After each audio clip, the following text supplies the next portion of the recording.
prajurit-prajuritku, apakah mereka telah sungguh-sungguh menggoda anak-anak?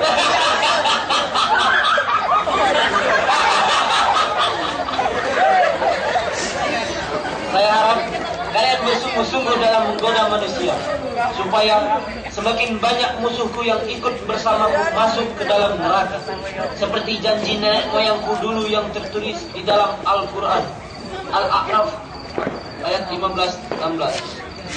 Iblis berkata, maka sebab engkau Allah telah menyesatkan padaku, maka aku akan menghalang-halangi mereka dari jalan yang lurus, dan aku tidak menjumpai mereka hamba yang bersyukur.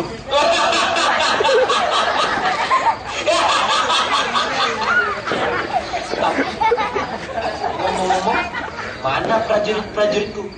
Jam segini belum datang.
Bukan bos. Oh iya bos, raja nih.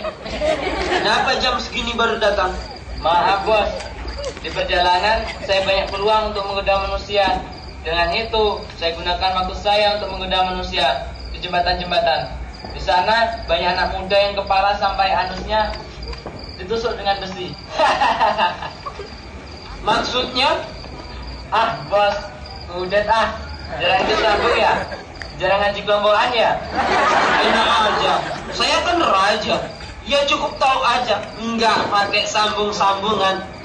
Emang apa Kudet? Kurang update bos. Aja. Kan sudah diterangkan dalam Perahu Taboroni, kedudukan hadisnya Hasan Soheh diterangkan.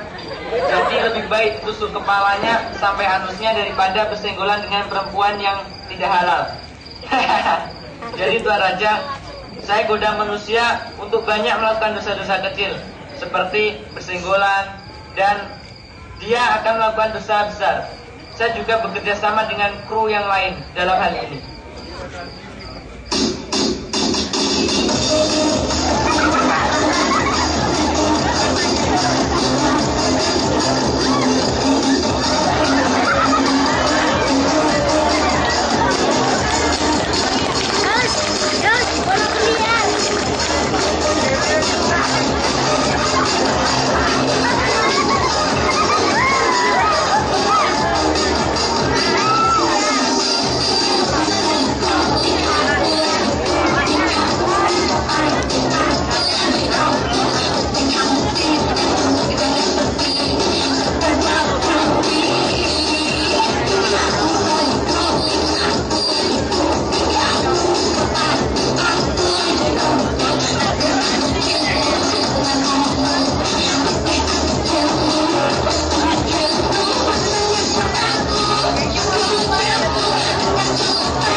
Wahai Paduka Raja, saya adalah ahlinya dalam menggoda manusia agar mereka meremehkan dosa-dosa kecil, lalu mereka mengerjakan dosa besar. Padahal Nabi mereka sudah pernah bersabda yang diterangkan dalam hadis Rahu Tobroni, yang artinya sesungguhnya pandangan itu adalah panahnya iblis yang diracun. Barang siapa yang meninggalkan maka akan menjumpai manusia iman di dalam hatinya. Makanya Paduka Raja, supaya dalam hati manusia tidak mendapat manusia keimanan, saya goda untuk melihat sesuatu yang tidak halal dilihat. Apa contoh? Dasar raja nggak gaul. Makanya raja sering keluar ke warnet, Facebookan, Twitteran, Googlean dong. Jadi gini raja, manusia itu saya goda dengan tayangan-tayangan yang berbau maksiat untuk mengakses internet. Dan dalam internet adalah gudangnya kemaksiatan. Dari mulai saya goda untuk berchattingan dengan lawan jenis, bermain game sampai lupa waktu, dan yang paling saya suka saat mereka mengakses porno. Hahaha.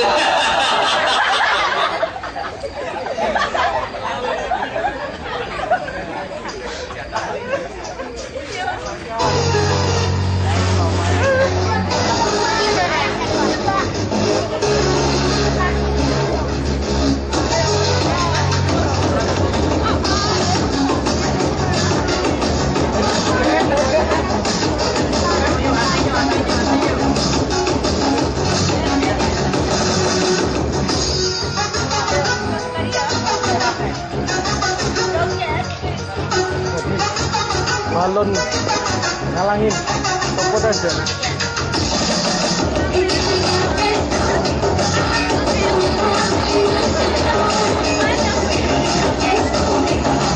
Copot aja, potong.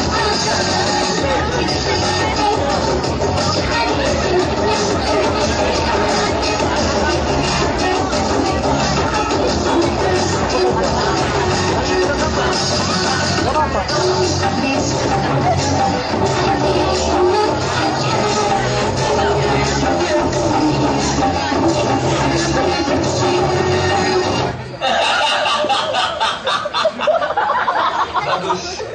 Bagus. Ya bos, kita memang partner terbaik, tapi kita juga masih punya teman yang lebih kreatif, abilitif, inovatif, interaktif, kondusif, produktif, isolatif. Sip.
Apa kabar Bu Raja? Gimana istrinya Raja? Masih cantik nggak? Hei kamu, kenapa tidak sopan dengan raja? Saya cambuk kalian semua. Ampun bos, ampun. Maaf Maaf bos, bukannya saya gak sopan, tapi itu sudah style saya menggoda manusia agar mereka tidak hormat kepada orang tuanya, menodong orang tuanya, diremehkan dengan orang tuanya, tidak syukur dengan orang tuanya. Sehingga dengan cara itu mereka akan berani memukul orang tuanya, membentak orang tuanya karena meminta sesuatu agar terpenuhinya keinginannya itu. Bagus. Itu merupakan dosa besar dan pelakunya akan diancam dengan siksa dunia dan akhirat. Seperti yang terjadi pada sahabatnya Nabi Muhammad, Alqamah. Jangan senang dulu bro Raja, karena masih ada lagi temanku yang ini sudah terbiasa menggoda manusia untuk melakukan dosa-dosa kecil, di antaranya melalui pandangan, bersenggolan dan lain-lainnya, sehingga dia akan melakukan dosa besar. Jadi gini, Bro Raja, saya goda mereka untuk ketemuan, lalu pendekatan, lalu berpegang-pegangan, sampai pada akhirnya. Dan saya finishingnya bro Raja, saya goda mereka untuk melakukan dosa-dosa yang besar, dan di negara Indonesia tidak bisa dilaksanakan taubatnya, yaitu perbuatan zina. Sempurna. Kalian memang prajurit-prajuritku yang handal. Oh iya, terus kenapa kamu tadi nyangkutin nanya istriku segala? Jadi gini Raja, saya berbicara itu pasti ada maksudnya. Namun sebelum saya jelaskan apa maksudnya, ada pertanyaan dulu. Perbuatan apa yang dibenci setan dan dibenci Tuhan? Enggak tahu. Zina. Syirik. Lah, kalau zina sama syirik, itu yang benci hanya Allah. Lah terus jawabannya apa? Lah terus jawabannya apa? Lah terus jawabannya apa? Jawabannya adalah gini. Wani piro. Cambuk kamu. Ampun bro Raja, ampun. Ya, saya kasih jawabannya. Perbuatan yang dibenci setan dan dibenci Tuhan adalah memperkosa istri setan. Apa maksud kamu ngomong gitu? Gini bro Raja, maksud saya ngomong seperti itu adalah ketika manusia sudah terbiasa melakukan zina, maka zina akan menjadi lifestyle-nya. Dan kalau sudah zina menjadi lifestyle-nya, seperti yang diterangkan dalam hadis rawi Hakim, artinya ketika di suatu desa sudah tempatnya riba dan zina, maka dirinya menempatkan diri dari siksa Allah. Dengan banyaknya zina, maka akan disiksa oleh Allah. Kalian memang prajurit-prajuritku yang handal. Dalam kesempatan ini, saya akan memberikan kalian mahkota sebagai jin teladan di pantai panjang ini. Lalu, apa rencana kalian untuk tahun depan? Iblis berjanji, Tuan Raja, bahwa iblis akan semakin giat menggoda manusia agar mereka semakin banyak menjadi teman iblis di neraka. Saya sebenarnya heran dengan manusia, padahal mereka sudah diperingatkan dalam surat Al-Fatir ayat 6, yang artinya, sesungguhnya setan adalah musuh kalian, maka ambillah setan sebagai musuh. Tapi, mengapa masih banyak yang menjadikan setan sebagai kekasih? Benar Tuan Raja, mereka semakin menurut pada iblis, padahal mereka masih banyak kesempatan untuk beribadah kepada Allah, sedangkan iblis sudah dijamin untuk masuk neraka.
Kenapa kamu datang telat, ngesot, terus nangis lagi? Ada apa?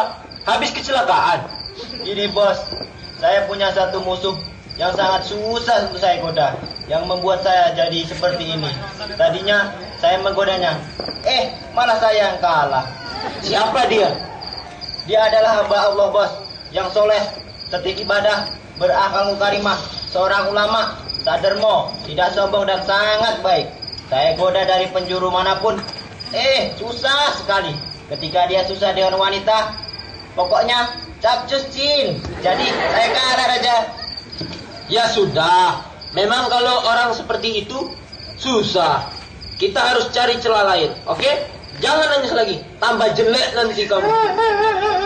Lalu, apa pesan kita pada manusia untuk penutupan tahun 2013 ini? Sudah diterangkan dalam dalilnya, Nabi bersabda, tidak datang suatu tahun kecuali tahun sesudahnya lebih jelek daripada tahun sebelumnya. Maka gunakan sisa waktu hidup kita untuk beribadah kepada Allah. Karena tahun depan tantangan atau cobaan manusia semakin berat untuk masuk surga. Sedangkan iblis peluang untuk menjerumuskan manusia ke neraka semakin besar. Kita sebagai orang iman harus melawan iblis. Jadikan iblis sebagai musuh kita. Jangan mau menjadi buah atau pesuruh iblis.